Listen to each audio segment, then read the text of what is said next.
Hi, I am Jane Wilson, the Healing Rebel. Welcome to this week's podcast. I had a panic attack on Monday, and that panic attack occurred on the way to a hospital appointment, which was a routine appointment. And it wasn't even about the appointment that I was going to that I had the panic attack. It was an appointment I was going to have today, which is Thursday. Now, I knew that I was talking myself into that panic attack. I knew it was the stories that I was telling myself. I knew that I was giving myself health anxiety.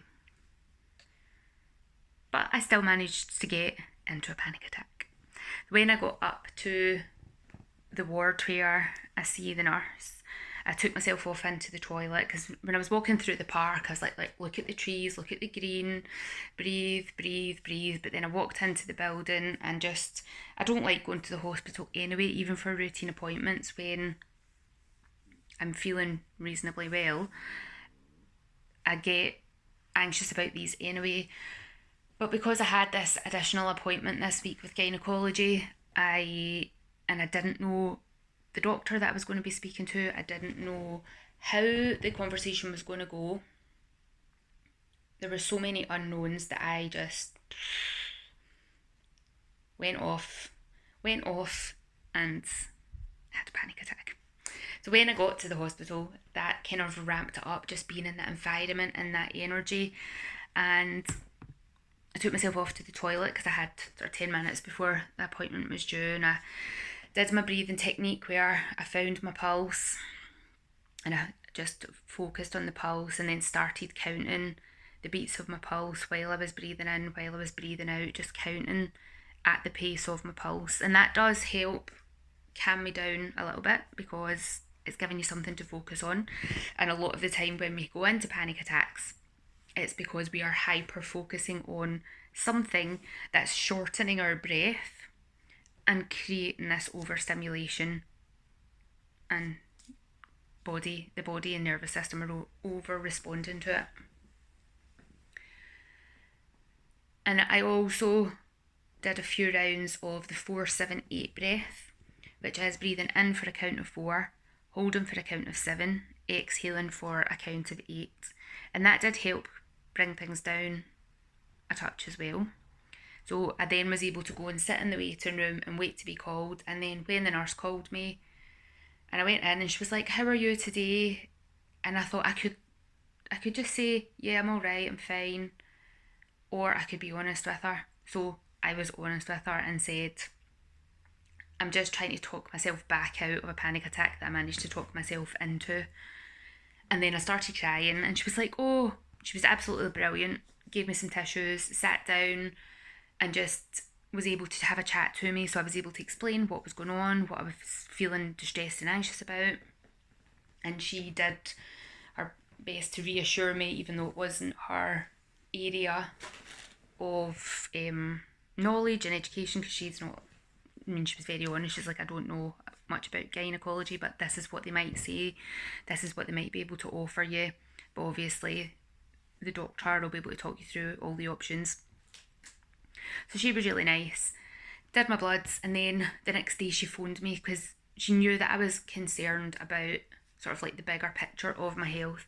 So she was able to then phone me the next day and reassure me that my bloods are all, apart from my iron, my bloods are fine. My iron is, I'm not anemic, but the iron levels are very low, which is really frustrating because I have increased my iron supplementation and for whatever reason my body is not absorbing it. So this is going to be the next avenue that I'm exploring and checking out, because what I have learned, and the reason that I had increased my iron supplement so significantly, was because iron is really important for your immune function, but it's also really important for gastrointestinal issues. So you might have heard of leaky gut. I've talked about it on the podcast previously. So leaky gut's where the junctions of your gut wall become saggy and larger particles are able to get through, which we don't want, because when those larger particles get through into your bloodstream, that's what triggers allergies, that's what triggers inflammation, that's what causes problems within the body. We do want to have some permeability because we need nutrients to be able to get out to get into the bloodstream, but when these larger particles are getting out and in, that's where we can get problems. And having an iron deficiency, low iron, contributes to this. And obviously with Crohn's disease, with endometriosis, this is really important because leaky gut is a big part of the problem. It's linked as part of the problem. So I am on a journey to get my iron levels up and see how I can do that. I already have started introducing meat into my diet. I take the iron supplement every day. I don't drink black tea, coffee or green tea around the time that I'm having these things because they can block the absorption. I also discovered that dairy can block the absorption, and I was having milk kefir for my breakfast, so I've now moved the milk kefir to my lunch, and I'll have something non-dairy at breakfast time to see if that helps. The hospital have offered me iron tablets. When I've taken them in the past, they have really upset my stomach, but I was in a flare at that point. I said I would try them. They're not the best quality iron supplement because the filling and bulking agents that they have in the medications that are prescribed by the NHS they're not the best quality, shall we say. They are full of bulking agents and anti-caking agents, etc., which are not great, talcum powder, the likes. So I will definitely look for another source of iron in the meantime. But the good news from gynecology was, even though the endometriosis that I have is categorised as stage 4, severe disease, what the gynaecologist said to me was there's a broad spectrum within that category, and I'm at the lower end. So although it's classified as severe because there was cysts shown on my ovaries, when I had the ultrasound, there was one on each of the ovaries. When I had the MRI, there was only one on my left ovary. The scarring that I have is at the back of the uterus, and it's making the sigmoid colon, the two of them attach, which could be where some of the pain and discomfort has come from. Although I use homeopathic medication and herbal medication, I don't actually experience the pain that I was experiencing when I very first went to the doctors about what was going on. And when they said, there's evidence there of some endometriosis, we need to go through this protocol, I then went and found the herbs, found alternative ways and things that I could do, because I knew that the waiting lists were long. That was 2 years from when I was told initially that this was shown on an MRI to actually speaking to the gynecologist properly about the results of the MRI. So the NHS is under strain. We hear about that continually. We have heard about that continually pretty much my entire life. This is why I'm so passionate about what can you do to help you. I use a lot of lifestyle medicine, making sure my sleep's on point, eating as nutritious a diet as I can, although I have discovered these crisps from Aldi. They are pickled onion McAllister's. Don't try them because they're really delicious. I have managed to stop at this. This is one of these like family size packets that are for sharing. I generally don't share them, but I have stopped at, I think I ate about a third of them, and I have stopped, so yay me. But generally my diet is homemade meals, everything from scratch. I avoid ultra-processed foods, apart from the occasional packet of crisps. I try and get outside as often as I can. I don't get outside as often as I really would like to. Weather comes into that, time in the day comes into that, my slightly lack of organisation. I'm working on it. But I do have those regular downtimes, and when I'm on those downtimes, I am out a lot.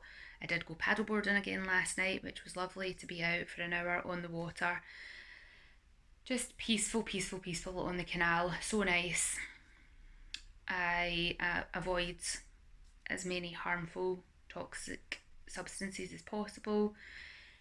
Don't use laundry detergent, I don't use softener, don't use shower gels, body lotions, face moisturisers. I do use shampoo. I don't wear deodorant, I don't wear perfume. You know, I've removed a lot of toxins. I don't drink alcohol, I don't smoke. So many toxins I have removed from my life, and I'd never tell anybody this is how you should live your life. You have to decide what feels right for you, what can you remove, what can you let go of, what can you put down, and then what are the beneficial things that you can bring in to make the most of your health and to make your journey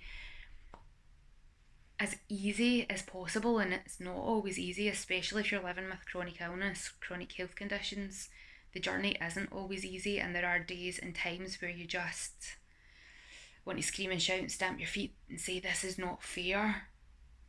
I'm doing all the right things, but sometimes that's just the shitty hand you've been dealt with. Pardon the pun. So I want to, and I learned this from my granda, from my mum's mum. He had my mum's mum, Jesus, my mum's dad. He had rheumatoid arthritis, and he did lots of things to help himself. And somebody had said to him, "Why do you bother when you're still in pain?" And he was like, "I don't know how I would be if I wasn't in this pain." And that very much rings true for me. I am on my down week this week. Very excited about that. So there will be time outside, there will be relaxation, there will be lots of reading. And when I come back, I have Jean Fennick coming back on the podcast. Super excited about that because she is a dream. And she listened back to the last podcast and was like, "Oh, I've told too much of my story. I haven't really shared enough about what I wanted to share." So she's going to come back on and tell us more about what she does. So I'm super excited about that because I just love Jean. She's the best. And yeah, we will take it from there. It is August. What the actual? So I'm going to sign off now because I've gone off on a tangent, way off. The breathing techniques that I was practicing, I teach inside the Healing Rebel. Tools to help you regulate your nervous system, tools to help you move better, feel better, bring focus into what it is that you actually need just now, because it can feel overwhelming.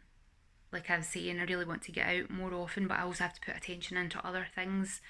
So it's using that wheel of happiness to work out where does your focus and attention need to be in this moment for the following few weeks. So if you want to know any more about that, please do check it out. I am jenwilson.com/heal, and you can access my free body and mind reset, my free posture 101 workshop, lots of free stuff on the website if you're not ready or don't have the finances to invest. So I'm signing off. Have a wonderful day, whatever you're up to. I'd love to hear your thoughts on anything that I've shared, so do pop it into the comments wherever you're watching. If you don't already subscribe or follow, depending on what platform you're on, please do, so you don't miss any future episodes. Check out all the past episodes. And if somebody comes to mind when you've listened to this that you think, oh, they really need to hear this information, please do share it as well.